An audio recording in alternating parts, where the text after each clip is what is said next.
성도 여러분 안녕하십니까? 오래간만입니다.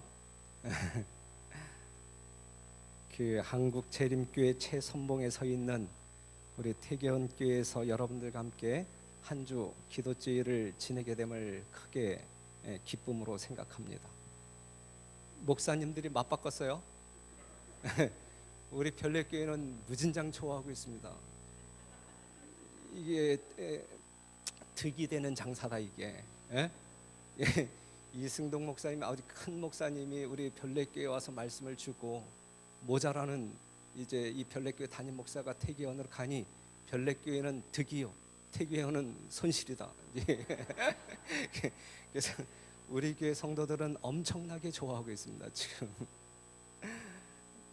우리 기도 중에도 이 연말 기도주일을 대속죄일이라고 하는 말을 표현했는데 여러분들이 그렇게 이해하십니까?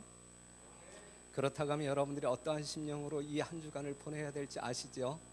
두렵고 떨리는 심령으로 여러분들의 구석구석을 살피면서 모든 죄악들을 하나님 앞에 토로하고 용서하시는 하나님의 큰 사랑을 경험하는 가운데 영적인 큰 유익을 얻게 되기를 간절히 바랍니다.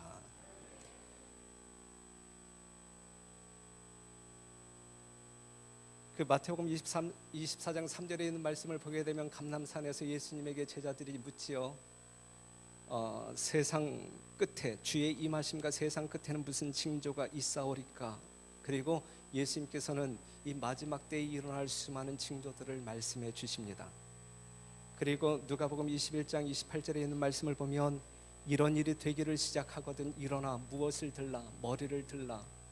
한마디로 이야기한다고 하면 회개하라는 이야기예요. 그렇죠? 머리를 들라. 그런데 오늘날 세상을 보게 되면 교회 증언 6권에 있는 말씀을 보게 될 때 하나님의 붙드시는 성령은 지금 세상에서 떠나가고 있다.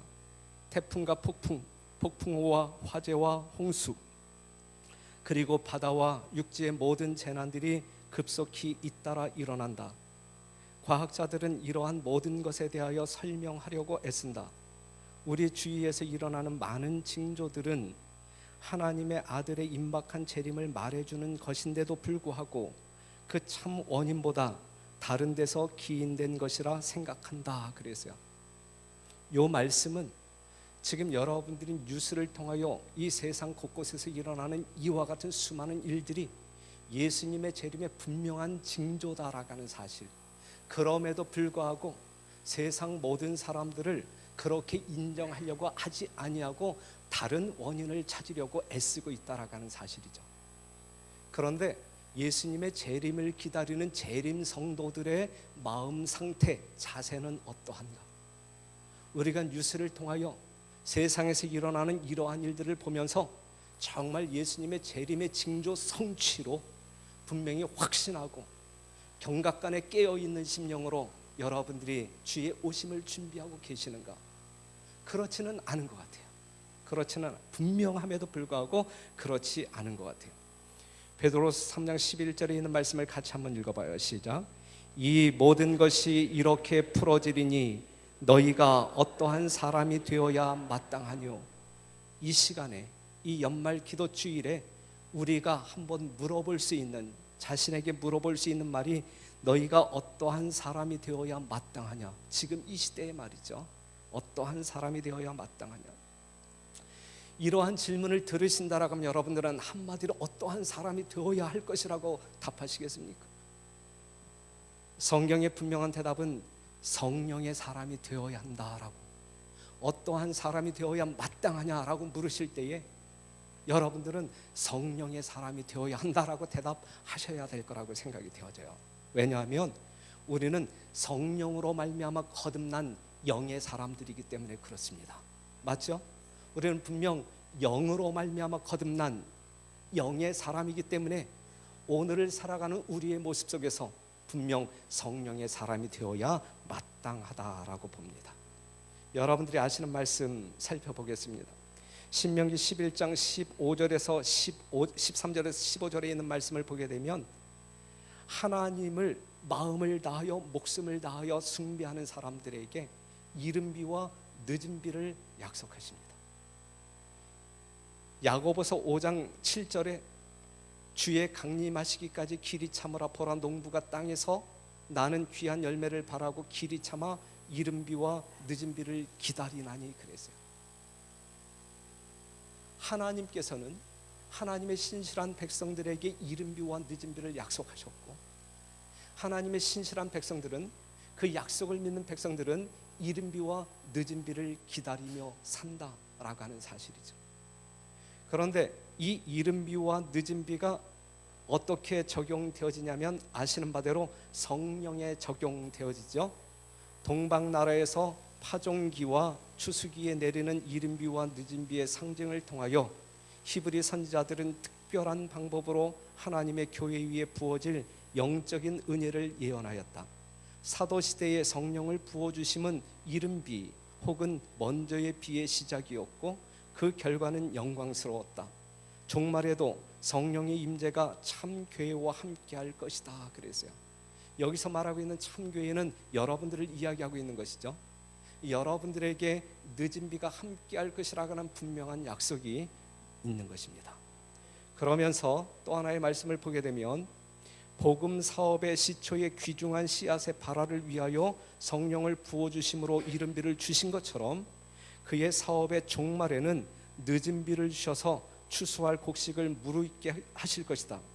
위대한 복음의 사업은 그 시초에 나타났던 하나님의 능력 못지않은 큰 능력이 나타남으로 맞춰지게 될 것이다. 복음 사업의 시초에 이른 비가 내림으로 성취된 예언들은 그 사업의 종말에 늦은 비가 내림으로 다시 성취될 것이다 그래서요. 이 사실은 분명히 여러분들 심령 가운데 각인되어진 내용이므로 말미암아 잘 아는 내용이죠. 그렇다고 하면 이른 비를 경험한 초대교회의 모습이 어떠했는지 잠깐 살펴보도록 할게요. 여하튼 이른 비의 약속을 믿고 기다렸던 그 백성들에게 약속하신 이른 비 성령이 부어집니다. 성령을 받은 성령의 사람들이 가만히 앉아 있는 것이 아니라 움직이기 시작했어요. 성령의 사람들은 움직입니다. 성령의 사람들은 분명히 움직여요. 그리고 성령의 사람들의 움직임에 하나님의 능력이 나타나세요. 살리는 능력도, 안진뱅이를 일으키는 능력도, 또한 말씀을 선포할 때에 선포하는 말씀 가운데 능력을 그들이 경험합니다. 그러한 능력이 나타나는 이 성령의 사람들에게 관심을 보이죠. 관심을 보입니다. 관심을 보이는 그들에게 이 성령의 사람들은 구세주 예수 그리스도를 증거합니다. 예수님의 증거의 소식을 들은 사람들은 그러면 우리가 어찌할꼬 하죠? 그래서 회심한 성도들의 숫자가 증가해요. 하루에 3,000명, 5,000명. 회심한 성도들의 삶은 교회 안에 들어와서 전적으로 바뀝니다. 변화된 삶을 경험하게 되죠. 그리고 그러한 교회의 성도의 수는 날마다 늘어났다 그랬어요. 이것이 사도행전에 나타나는 교회의 성장 원리입니다. 단적으로 이야기할 때 사도행전 2장 43절에 있는 말씀을 보게 되면 사람마다 두려워하는데 사도들로 인하여 기사와 표적이 많이 나타나나니 믿는 사람이 다 함께 있어 모든 물건을 서로 통용하고 또 재산과 소유를 팔아 각 사람의 필요를 따라 나눠주고 날마다 마음을 같이하여 성전에 모이기를 힘쓰고 집에서 떡을 떼며 기쁨과 순전한 마음으로 음식을 먹고 47절 다 같이 읽겠습니다. 시작.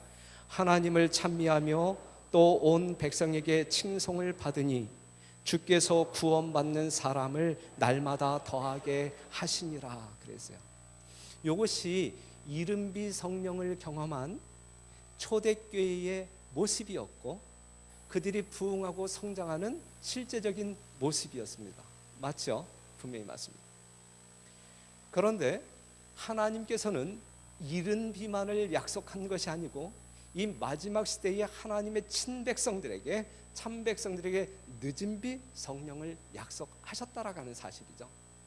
그런데 지금 우리는 마지막 시대에 분명히 살아가고 있음에 틀림이 없어요. 그런데 마지막 시대에 하나님의 거룩한 남은 백성들로 이 땅 끝까지 복음을 증거해야 할 사명자로 살아감에도 불구하고 이 초대교회에 경험되어졌던 이러한 부흥의 역사가 오늘날 이 재림교회에서 일어나고 있느냐, 이것이 문제죠.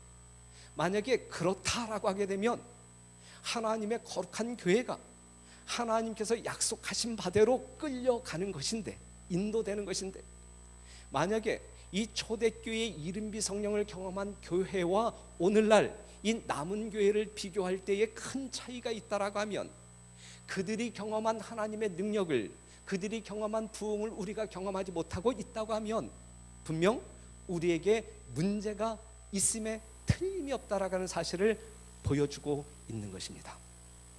맞는 것이죠. 예? 그것이 무엇이냐 이거예요.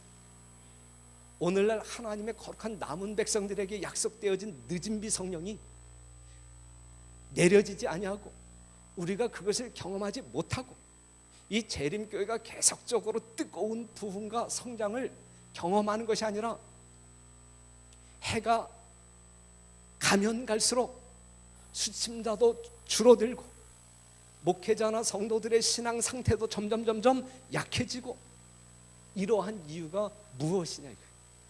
이게 지금 우리가 가야 할 길로 제대로 가고 있는 것이냐 아니면 잘못 가고 있는 것이냐 이거죠. 분명 정상이 아니라 비정상임에 틀림이 없어요. 성경적으로 볼 때.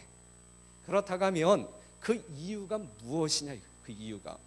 그 이유를 찾으면서 우리의 심령을 살피고 우리의 죄를 회개함으로 말미암아 하나님의 무한한 약속하신 능력을 체험하는 여러분과 제가 되기를 간절히 바랍니다.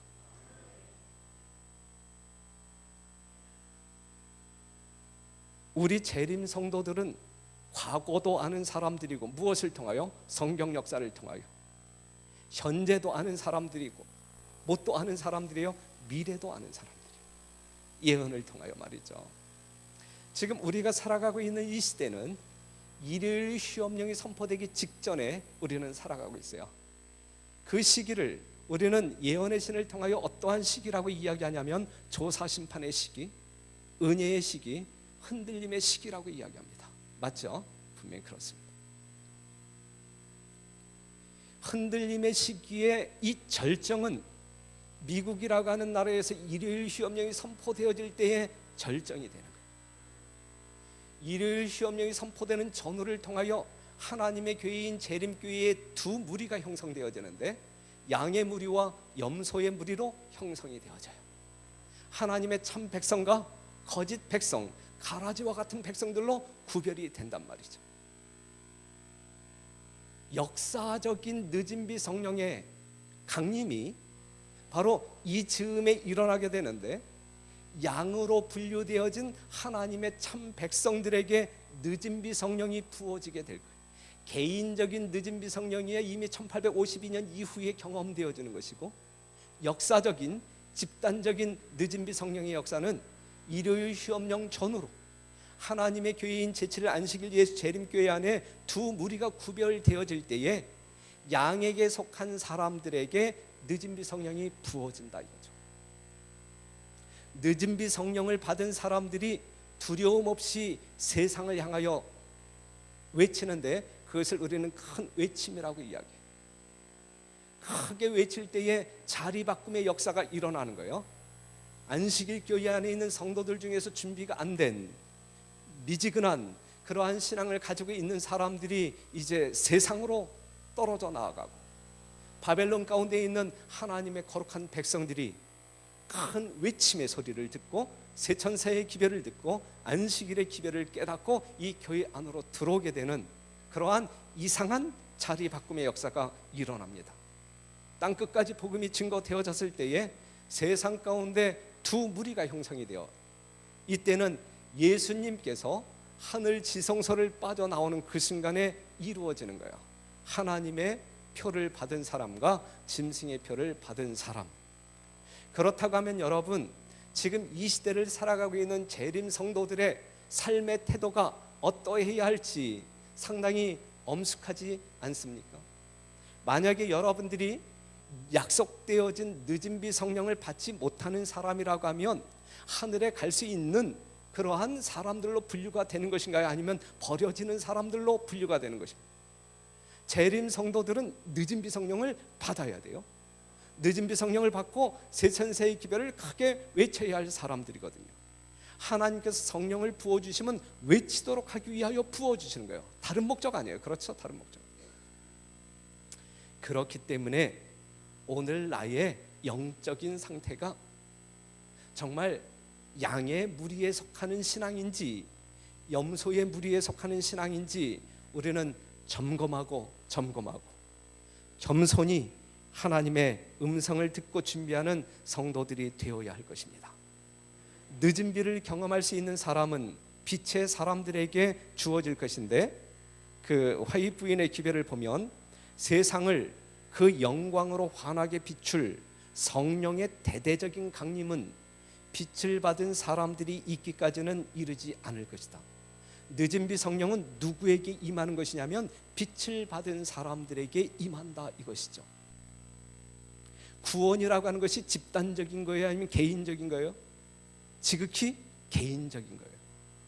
늦은 비 성령을 받는 것도 재림교회에 약속되어진 늦은 비 성령이지만 이것은 집단적인 거예요? 아니면 개인적인 거예요? 지극히 개인적인 거예요. 그렇기 때문에 여러분들이 재림교회라고 하는 울타리 안에 있기 때문에 나는 남은 백성, 그렇기 때문에 하나님께서 때가 되면 늦은 비 성령을 부어주시겠지 이렇게 생각하는 것은 큰 착각이다라고 하는 사실이죠. 남은 교회, 제7일 안식일 예수 재림교회 안에서 정말 남은 백성이 될 때 그러한 사람들에게 하나님께서는 성령을 부어주실 것이다 라고 하는 사실입니다. 그래서 오늘은 하나님의 빛에 대하여 잠깐 묵상한다라고 하면 우리가 창세기 1장 2절에서 5절에 있는 말씀을 보게 될 때에 흑암의 땅에 무엇이 비침으로 말미암아, 빛이 비침으로 말미암아 무엇이 시작돼요? 생명이 시작되는 거예요. 어두움의 세상에 빛이 비치기 시작하면서 뭐가 시작되냐면 생명이 시작되는 거예요. 빛은 뭐와 관련이냐면 생명과 직결됩니다. 마태복음 4장 16절에 있는 말씀을 보게 되면 사망 중에 있었던 흑암의 백성들이 무엇을 보냐면 빛을 봅니다. 재창조의 시작은 흑암에 앉은 백성들이 빛 대신 예수 그리스도를 바라봄으로 말미암아 생명을 얻음으로 시작되는 거예요. 창조나 재창조나 모두 빛으로부터 시작한다. 빛이 비출 때 생명이 비로소 존재하는 것이다. 육적인 생명, 영적인 생명 마찬가지요. 그런데 안타까운 것이 있다고 하면 빛이 비춰도 깨닫지 못하는 어두움이 문제가 되는 거예요. 하나님의 거룩한 말씀, 빛된 말씀이 여러분들에게 들려진다 할지라도 깨닫지 못하는 어두움 가운데 있다라고 하면 그것은 문제가 되는 거예요. 그래서 요한복음 1장 5절에 있는 말씀을 보면 빛이 어두움에 비치되 어두움이 깨닫지 못하더라 그랬어요. 여러분들은 빛 가운데 있는 사람들인가? 빛이 이르렀을 때 그 빛이 무엇인지 깨닫는 사람들인가? 모세의 장막도 솔로몬의 장막도 하나님의 성전에는 늘 하나님의 영광의 빛이 존재했어요. 우리는 그걸 쉐키나라고 이야기해요.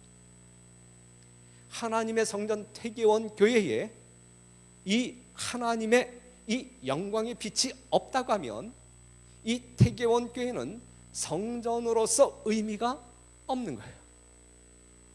하나님의 임재가 있어야 되고 세상에 빛된 여러분들의 삶 가운데서 빛이 드러날 때 비로소 태계원 교회는 생명이 있는 교회라고 말할 수가 있는 것입니다. 우리는 늘 빛 가운데 살아야 할 사람들이죠. 우리가 요한계시록 21장 23절에 보게 되면 그 성은, 하늘에 있는 성은 해나 달의 비춤이 쓸데없으니 이는 하나님의 영광이 비치고 어린 양이 그들의 그 등이 되심이라. 만국이 그 빛 가운데로 다니고 땅의 왕들이 자기 영광을 가지고 그리로 들어오리라. 하나님의 백성들은 처음부터 끝까지 영원토록 빛 가운데서 살게 되는 것입니다.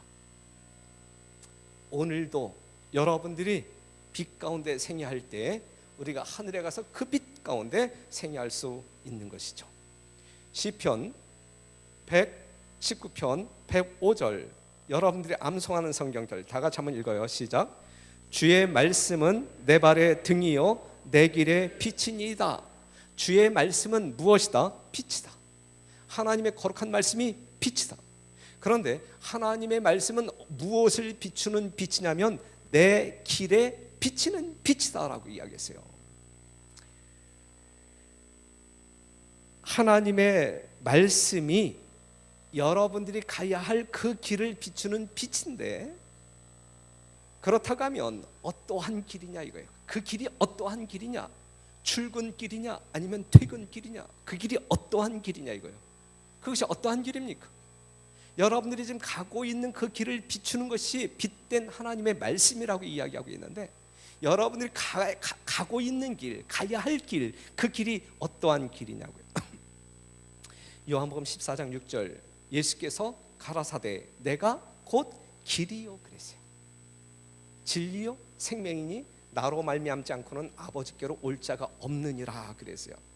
그 길은, 여러분들이 당연히 가야 할 그 길은 어떠한 길? 예수님. 죄인이 아버지께로 가는 길, 사망에 있었던 사람들이 생명으로 가는 길, 그 길, 예수님. 지금 여러분들은 그 길을 가고 있느냐 이거예요. 여러분들이 그 길을 갈 때, 다른 길이 아닌 그 길을 가게 될 때에 하나님의 말씀이 내 길에 빛이 되어 그 길을 안내한다라고 이야기하고 있는 것이거든요. 그렇다고 하면 아버지께로 가는 길, 생명으로 가는 그 길은 어떻게 만들어졌느냐 이거예요. 그 길은 어떻게 만들어졌느냐. 예수께서 다시 크게 소리 지르시고 영원히 떠나시다.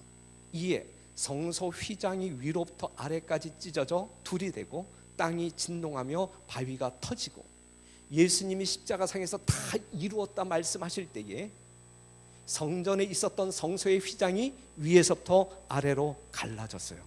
이것이 무엇을 의미하는 사건이냐 이거예요. 이것이 무엇을 의미하는 사건. 히브리서 10장 19절에 있는 말씀, 그러므로 형제들아 우리가 예수의 피를 힘입어 성소에 들어갈 담력을 얻어나니 그 길은 우리를 위하여 휘장 가운데로 열어놓으신 새롭고 산 길이요 휘장은 곧 저의 육체니라 그랬어요. 성소의 휘장이 갈라짐으로 말미암아 우리가 어디에 들어갈 수 있는 담력을 얻어요?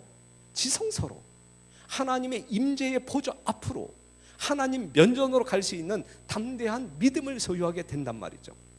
그 길은 새롭고 산 길이요 그랬어요. 그런데 이 갈라진 휘장이 무엇을 상징하고 있는 것이냐면 예수님의 육체를 상징하는 것이다. 그렇기 때문에 사망 중에 있는 사람들이 생명으로, 세상 가운데 있는 죄인이 하나님께로 나아가는 그 길은 바로 예수님이라 그랬는데, 그 길은 어떻게 만들어지냐면 예수님의 육체가 갈라짐으로 말미암아 만들어진 길이다 이것이죠. 여러분들을 이처럼 사랑하시기에, 여러분들을 살리시기 위하여 예수님의 심장이 갈라지고 이마가 갈라지고 옆구리가 갈라지고 그 육체가 갈라짐으로 말미암아 생겨난 새로운 길이 바로 그 길이다 이거. 그 길. 우리는 그 길을 가야 된다 이거예요. 그 길을 갈 때 그 길을 밝혀주는 그것이 하나님의 거룩한 말씀이다라고 하는 사실이죠. 그런데 그 길은, 우리가 그 길이 생기기 전에는 우리가 갈 수 있는 유일한 길은 흙으로 돌아가는 길밖에 없었어요.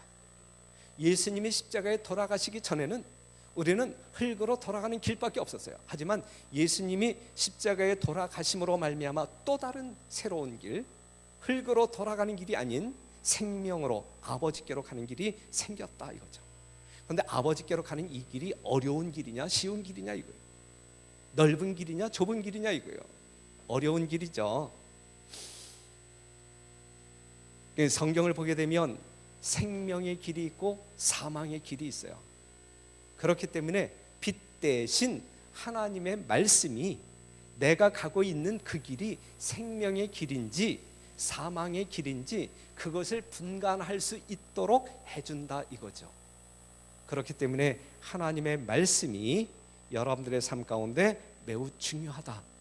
그래서 빛 가운데 사는 사람들의 삶은 이렇게 살아요. 사도행전 17장 11절에 있는 말씀처럼 베레아 사람은 데살로니가에 있는 사람보다 더 신사적이어서 간절한 마음으로 말씀을 받고 이것이 그러한가 하여 날마다 성경을 상고하므로. 여러분들이 빛 가운데 있는 사람들이라고 하면 날마다 무엇을 상고하는 사람들? 하나님의 말씀을 묵상하는 사람들.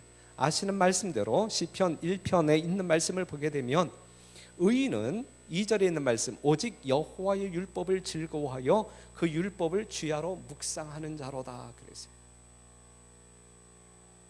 그런데 마지막 시대를 살아가고 있는 사람들에게는 더 밝은 빛을 주시기 위하여 한 예언을 주셨어요.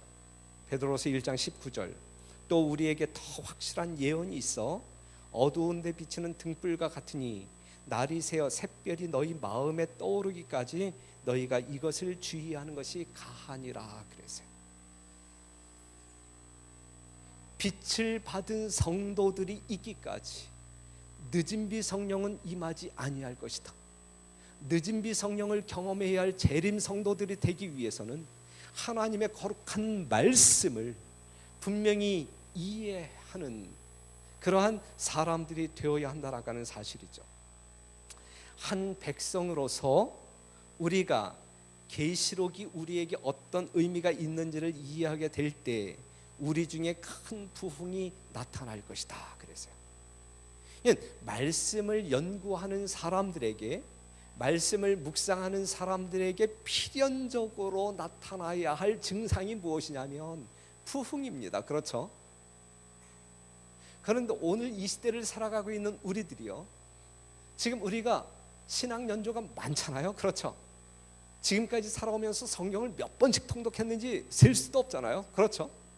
그런데 우리가 성경을 아는 것만큼 성경을 읽은 숫자만큼 우리의 영적인 상태가 정말 성장하고 성장했는가? 만약에 그렇다라고 하면 문제가 전혀 없는 거죠. 문제가 전혀 없는 것이죠. 하지만 우리가 성경 말씀을 본다고 하지만 성경 말씀대로의 삶이 우리의 삶 가운데 나타나지 아니함으로 말미암아 내가 빛의 자녀인지 어두움의 자식인지 분간이 안 간다라는 사실이죠.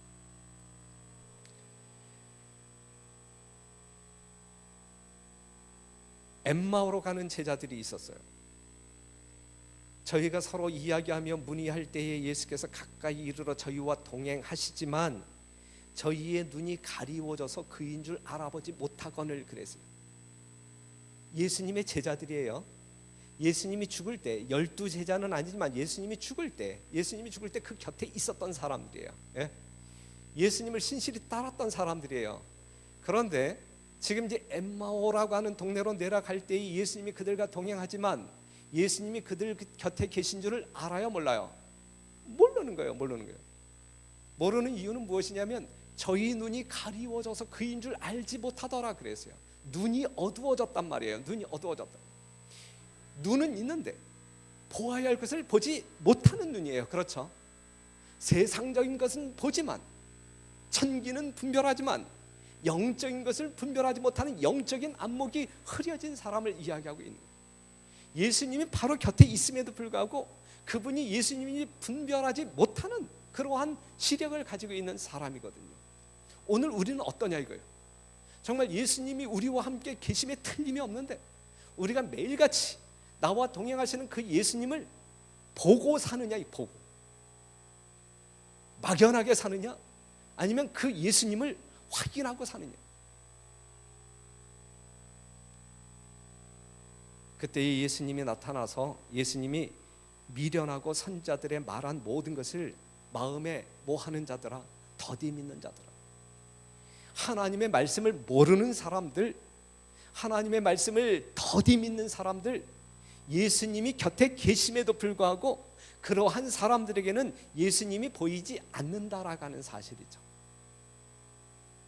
그랬을 때에 이제 27절에 있는 말씀을 보면 이에 모세와 및 모든 선지자의 글로 시작하여 모든 성경에 쓴 바 자기에 관한 것을 자세히 설명하시니라.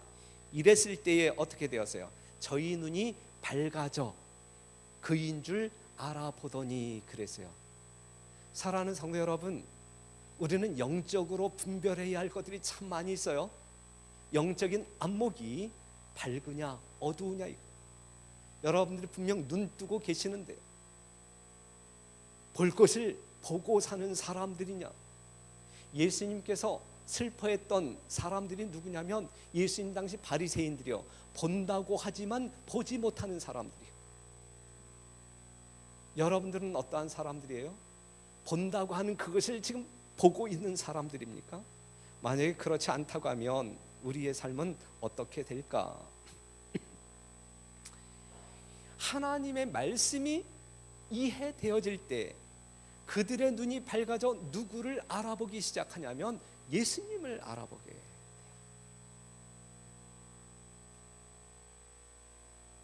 하나님은 라오디게아 교인인 여러분들에게 보는 눈을 가지고 있다라고 이야기합니까? 아니면 눈 멀었다라고 이야기합니까? 예? 우리가 요한계시록 3장 17절 이하에 있는 말씀을 보게 되면 너희가 눈먼 것을 알지 못하는도다 그랬어요. 17절 내가 말하기를 나는 부자라 부유하여 부족한 것이 없다 하나 내가 곤고한 것과 가련한 것과 가난한 것과 눈먼 것과 벌거벗은 것을 알지 못하도다. 눈먼 것을 알지 못하도다 그랬거든요. 우리에게 하시는 말씀이에요. 그렇죠? 오늘날 우리 재림 성도들에게, 지금 이 시대를 살아가고 있는 우리들에게, 오늘 이 시간 이 자리에 앉아 계신 여러분들에게 우리 주님께서 하시는 말씀이에요.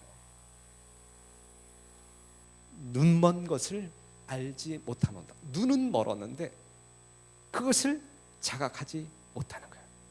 눈이 있어도 보지 못하는 백성이라고 우리 예수님께서 말씀하고 있는 것이거든요. 그러한 우리들에게 예수님께서는 뭐라고 말씀하고 있냐면 안약을 사서 눈에 발라 보게 하라. 보게 하라. 보게 하라. 이것이 오늘 우리에게 주는 기별이죠. 오늘날 재림 성도들에게 라오디게아 교회에 보내는 권면 가운데 보지 못하는 사람들에게 보게 하라. 보게 하라.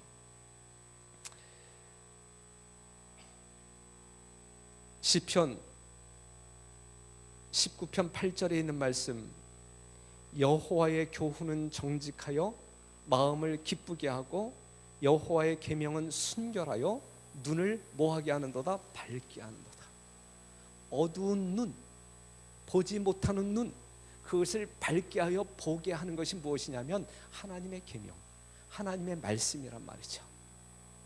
사랑하는 성도 여러분, 하나님의 거룩한 말씀, 빛된 하나님의 말씀, 이것이 여러분들 신비에 새겨지고 그리하여 여러분들 심령 가운데 여러분들이 아닌 예수님이 살아 생존할 때 우리는 이 세상에 있는 모든 것, 거룩한 것과 속된 것을 분별할 수 있는 안목을 갖게 될 것이고 여러분들이 가야 할 그 생명의 길을 분명하게 갈 수 있을 것입니다.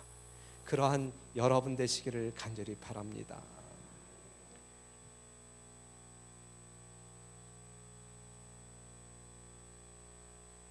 우리가 출애굽기 14장 19절에서 20절에 있는 말씀을 보게 되면 이스라엘 백성들이 이제 광야로 나아갈 때에 그 바로의 군사들이 뒤쫓아 오잖아요. 그랬을 때에 하나님께서 이제 장벽을 치심으로 말미암아 바로의 군사들에겐 어두움이 임하게 하고 하나님의 백성들에게는 광명이 임하게 하셨어요. 그렇죠? 여러분들의 삶 가운데, 여러분들의 장막터에는 늘 하나님께서 비춰주시는 광명이 있게 되기를 간절히 바랍니다. 데살로니가전서 5장 1절에서 6절에 있는 말씀을 보게 되면, 형제들아 때와 시기에 관하여는 너희에게 쓸 것이 없음은 주의 날이 밤에 도적같이 이룰 줄을 너희 자신이 자세히 알미라. 저희가 평안하다 안전하다 할 그때에 잉태된 여자에게 해산 고통이 이름과 같이 멸망이 홀연히 저희에게 이르리니 결단코 피하지 못하리라.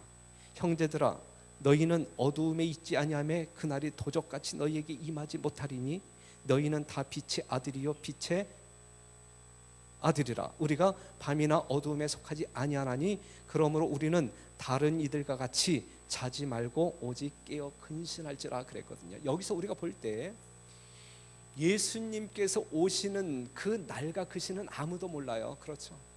그런데 성경 말씀을 보게 되면 예수님이 어떻게 오신다고 했냐면 잉태된 여자에게 해산의 고통이 이름과 같이, 그 다음에 도적과 같이 오신다 그랬어요. 너희가 알지 못하는 때에 온다 그랬어요. 그렇죠. 그런데 여러분들에게 제가 질문 던진다라고 하면, 예수님께서 오실 때 말이죠, 예수님께서 오실 때 정말 도적같이 오신다고 하시더니 정말 도적같이 오셨네. 만약에 여러분들이 그러한 반응을 보인다라고 하면 여러분들이 하늘에 승천할 수 있을까요 없을까요? 예? 정말 예수님이 도적같이 오셨네, 벌써 오셨네. 만약에 여러분들이 그러한 반응을 보인다라고 하면 그렇게 반응을 보이는 사람들이 하늘에 갈 수 있을까요 없을까요? 못 갈 것 같아요? 왜요? 예? 기다렸어야 되는데, 그죠? 예, 여기 있는 말씀을 보게 되면 4절, 형제들아 너희는 어두움에 있지 아니하매 그날이 도적같이 너희에게 임하지 못하리니 그래서요. 그냥 어두움 가운데 있는 사람들에겐 도적같이 임하는 재림이지만 빛 가운데 거하는 사람들에게는 도적같이 임하는 게 아니에요. 여러분들이 예언의 신 초기문집 각시대의 대쟁투를 보아서 아시지만, 우리가 마지막 환난 때, 특별부활도 경험할 때 하나님께서는 하늘로 데려가야 할 하나님의 백성들에게 재림의 날짜와 시간을 알려주신다 그랬어요? 알려주시지 않는다 그랬어요? 알려주신다 그랬어요. 그렇기 때문에 예수님의 재림이 깨어있는 빛의 자녀들에게는 도적같이 임할 수가 없는 거예요. 빛의 자녀가 아닌 어두움의 자식이 되어버릴 때 그 예수님의 재림이 도적같이 임하는 것이죠. 사랑하는 성도 여러분, 예수님의 영광스러운 재림이 여러분들에게 도적같이 임하게 되지 않게 되기를 간절히 기도하는 여러분과 제가 되기를 간절히 바랍니다. 하나님의 말씀은 분명 빛입니다. 그렇죠?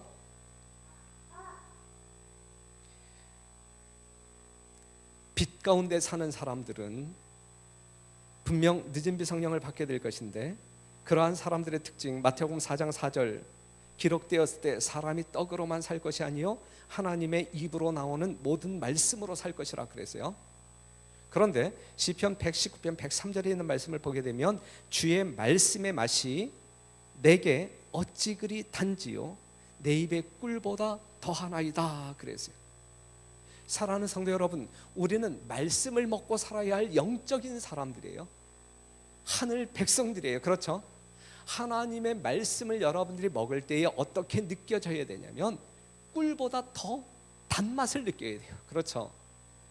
그런데 오늘날 하나님의 백성들 중에서 개신교 포함해 재림교회만이 아니라 개신교 포함해서 65%의 그리스도인들이 한 주일 내내 성경책 한 장도 읽지 않는다고 합니다.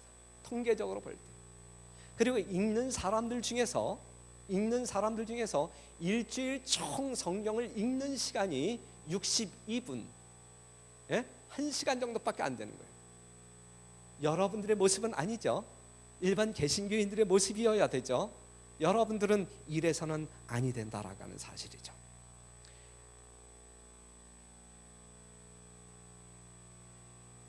빌립보서 3장 7절에 있는 말씀, 또한 모든 것을 해로 여김은 내 주 그리스도 예수를 아는 지식이 가장 고상함을 인함이라. 내가 그를 위하여 모든 것을 잃어버리고 배설물로 여김은 그리스도를 얻고 그 안에서 발견되려 함이니 내가 가진 의는 율법에서 난 것이 아니요 오직 그리스도를 믿음으로 말미암은 것이니 곧 믿음으로 하나님께로서 난 의라 그랬어요. 바울의 간증이잖아요. 여러분들이 잘 아는 말씀이잖아요. 모든 것을 해로 여김은, 모든 것을 배설물로 여김은 그리스도를 아는 지식이 가장 고상하기 때문에 그래요. 성경을 통하여 예수 그리스도라고 하는 빛 중에 빛을 만나시는 여러분 되시기를 바라고, 그 빛 가운데 인도됨으로 말미암아 여러분들의 길이 결코 곁길로 가는 사망의 길이 아닌 온전한 생명의 길이기를 간절히 바라고, 그 길로 가시다가 우리 주님 여러분들을 성결하여 이 지상 사업을 마치기 위하여 늦은 비 성령 부어 주실 때에 늦은 비를 경험하는 우리 태계원교회 모든 성도 여러분 되시기를 간절히 바랍니다. 그러면서 오늘 이 시간 저는 다음과 같은 회개 사항을 제안 드리고 싶습니다. 첫째, 우리가 말씀을 열심히 읽지 않는 것에 대하여 오늘 회개하는 시간, 개인적으로 회개하는 시간을 가졌으면 좋겠고, 그 다음에 말씀 집회에 잘 참석하지 않는 것도 우리는 회개해야 되고, 오늘 여기에 오신 분들은 화요일 저녁 예배 빠짐없이 참석하는 분들이죠. 금요일 저녁 모든 집회에 아주 열심으로 참석하는 사람들, 이미 여러분들 이마에는 그냥 모범생이라고 하는 글자가 써져 있어요. 만약에 그렇지 못한 사람들이 있다고 하면 우리는 회개해야 할 것이고, 그 다음에 설교 시간에 졸거나 자는 사람들도 회개해야 돼요. 그렇죠? 사단은 모든 집회에, 하나님을 경배하는 모든 집회에 사단도 동참합니다. 아시죠? 그 사단이 하나님의 말씀을 듣지 못하도록 방해하는 데 최선의 노력을 경주하고 있다라는 사실 아시죠? 그렇기 때문에 설교를 듣는 시간에 여러분들이 딴 생각한다라고 하면 사단이 임했다라고 하는 증거이고, 졸음이 오기 시작한다는 이야기는 사단이 임했다라고 하는 증거이고, 그런데 진짜 너무 피곤하게 일했기 때문에 어쩔 수 없어서 조는 사람이 있어요. 하지만 습관적으로 조는 사람들이요, 30년 내내 조는 사람들이요, 그러한 사람들 진짜 회개해야 돼요. 진짜 회개해야 돼요. 여하튼 설교 시간에 졸거나 자는 것은 성령의 역사는 아닌 것 같아요.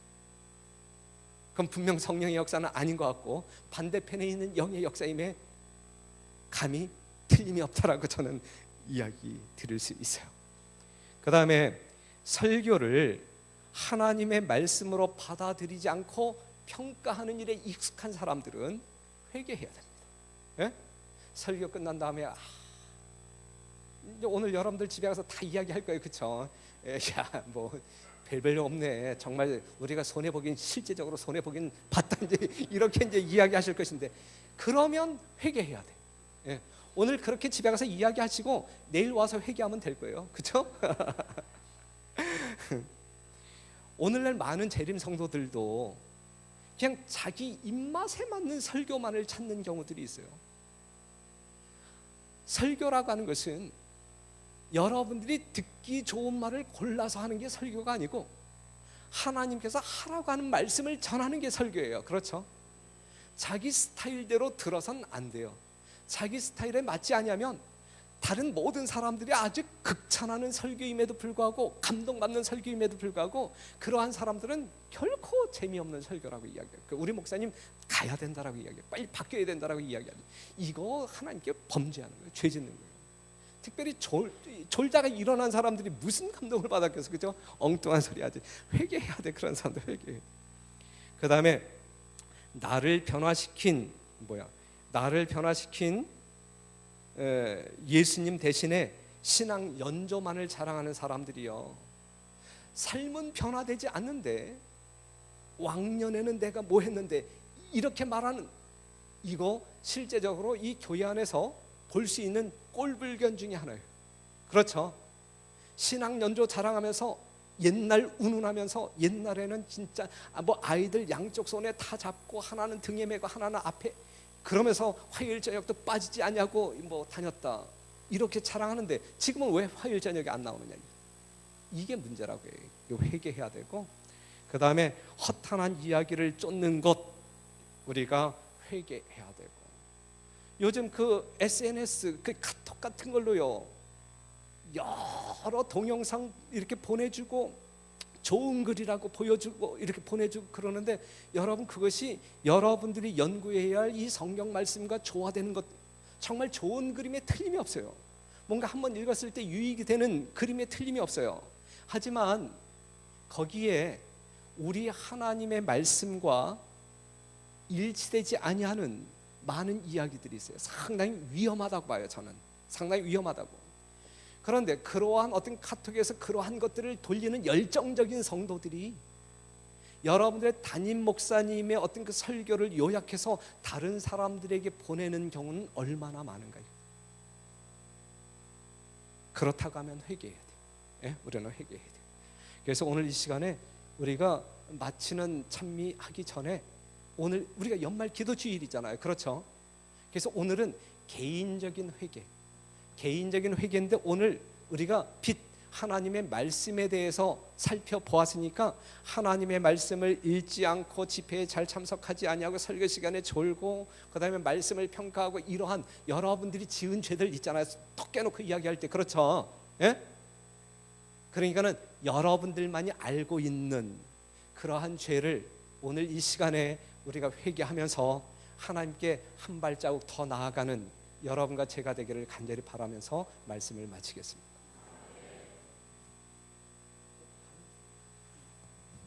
네, 목사님께서 말씀하신 대로 이 시간에 우리가 개인 기도 시간을 한 5분 정도 갖도록 하겠습니다.